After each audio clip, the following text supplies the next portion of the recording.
Mucha gente piensa que el fin del mundo llegará con un gran estruendo, ¿verdad? Pero a veces lo que precede al final es un silencio aterrador. En octubre de 1962 estuvimos a un pelo de descubrirlo, y esta es la historia de cómo un solo hombre evitó que eso pasara. Venga, vamos a meternos de lleno en la historia. Hay que imaginarse la escena, ¿vale? Estamos en las profundidades del Atlántico. Hay un submarino soviético, el B-59, que está completamente a ciegas, totalmente aislado del mundo. Y por si fuera poco, fuera tiene barcos de guerra enemigos. Dentro, una tripulación que está ya al límite de sus fuerzas. A ver, las condiciones ahí dentro eran un infierno, literalmente. Un calor que no te lo puedes ni imaginar, más de 45 grados. El aire viciado, casi no se podía ni respirar. Los sistemas de la nave pues empezaban a fallar uno tras otro. Y lo peor de todo, la tripulación llevaba días sin saber nada de Moscú. Imagina el miedo, la incertidumbre, sin tener ni idea de si la guerra ya había estallado ahí fuera. Y es justo aquí donde la historia pasa de ser simplemente tensa a ser absolutamente aterradora. Porque claro, el B-59 no era un submarino cualquiera, no. Llevaba a bordo lo que llamaban un arma especial. Y ese arma era un torpedo nuclear de 15 kilotones. Para que nos hagamos una idea, una potencia similar a la bomba de Hiroshima. El poder de borrar una ciudad entera del mapa estaba ahí mismo, en ese tubo de acero. Claro, para lanzar un cacharro de ese calibre, el protocolo soviético era muy claro. Se necesitaba el sí unánime de 3 oficiales clave que iban a bordo. O sea, no era una decisión que un solo hombre pudiera tomar así a la ligera. Y aquí es donde se para el corazón.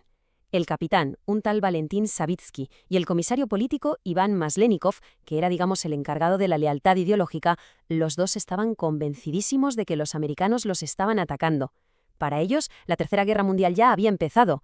Así que, en medio de todo ese pánico, los dos dieron su autorización. Los dos dijeron que sí al lanzamiento del torpedo. Solo faltaba un voto. Uno solo. La supervivencia de la civilización, vaya, pendía de un hilo. De lo que dijera una sola persona, encerrada en esa tumba de acero bajo el mar. Pero, antes de saber qué respondió, tenemos que entender cómo narices se llegó a este punto. Exacto. Para entender cómo es posible que un solo hombre llegara a tener semejante poder en sus manos, tenemos que rebobinar un poco. Vamos a dar un paso atrás para ver el panorama completo. El mundo en 1962. Un planeta de verdad al borde del abismo. A ver, después de la Segunda Guerra Mundial, el mundo se partió en dos, básicamente. Por un lado tenías a Estados Unidos y sus aliados, por el otro a la Unión Soviética y toda su esfera de influencia. No era una guerra de disparos y trincheras, ¿eh? Era una guerra de ideologías, de espías y sobre todo de miedo. Un miedo que se basaba en una idea que era terrible: la destrucción mutua asegurada.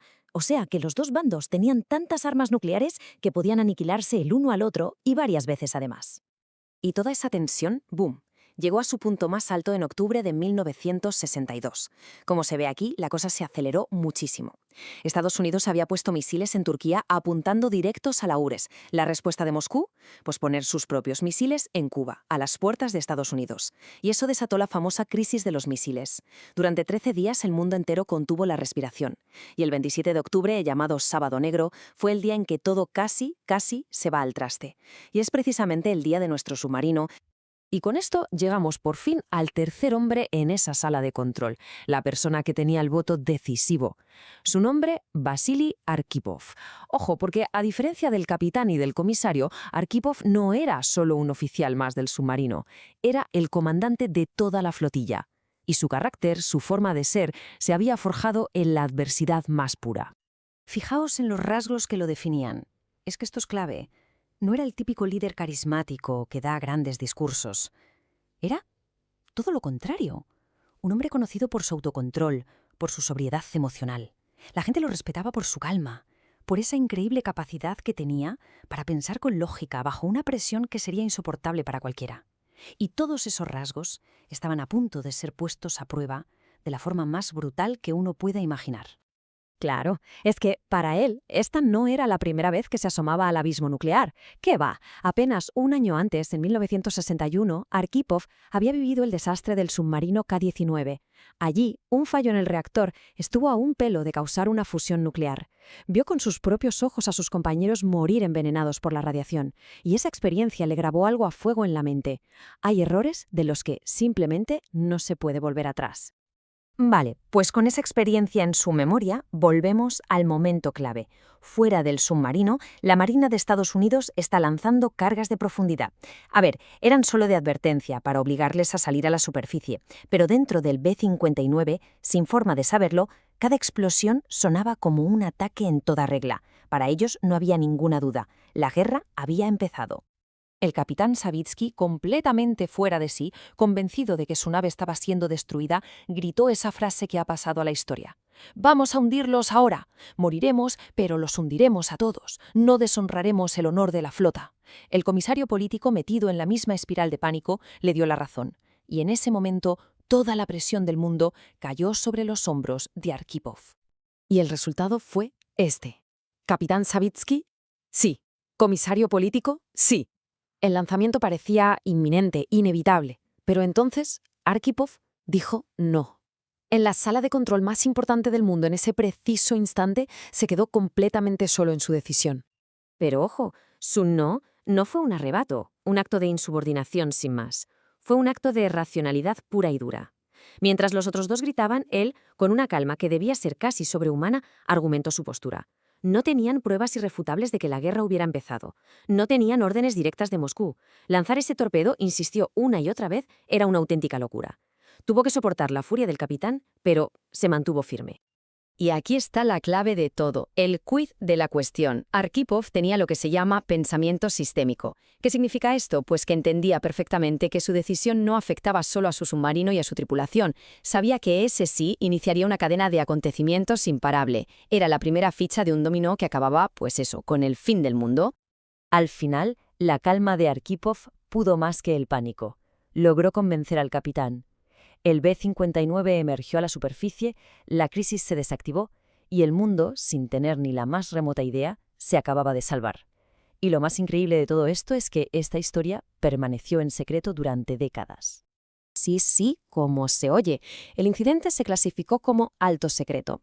Arkhipov nunca, jamás habló de ello. Continuó con su carrera, llegó a ser contraalmirante y se retiró de forma discreta. Murió en 1998 sin haber recibido ni un solo reconocimiento oficial por lo que hizo.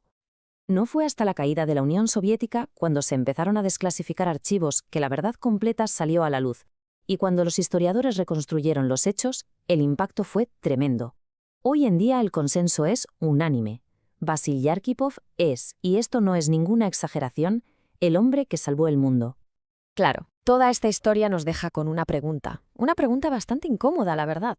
¿Qué valoramos más en nuestros sistemas, ya sean militares, empresariales o políticos? ¿A quién se premia? ¿A los que obedecen ciegamente o a los que tienen el valor de pensar por sí mismos y decir no cuando toca? Y esa pregunta, hoy en día, es más relevante que nunca. Estamos en una era en la que delegamos decisiones críticas a algoritmos, a la inteligencia artificial. La historia de Arkhipov es un recordatorio vital. La responsabilidad moral final no se puede automatizar. Siempre se necesita a un ser humano capaz de vetar a la máquina, de dar ese no definitivo. Vasily Arkhipov no cambió el mundo con un gran discurso, ni con una invención revolucionaria. Lo hizo con una sola palabra, un no. Dicho en el momento justo, en el lugar justo, cuando decir sí habría sido infinitamente más fácil. Y gracias a ese no, hoy el mundo sigue aquí.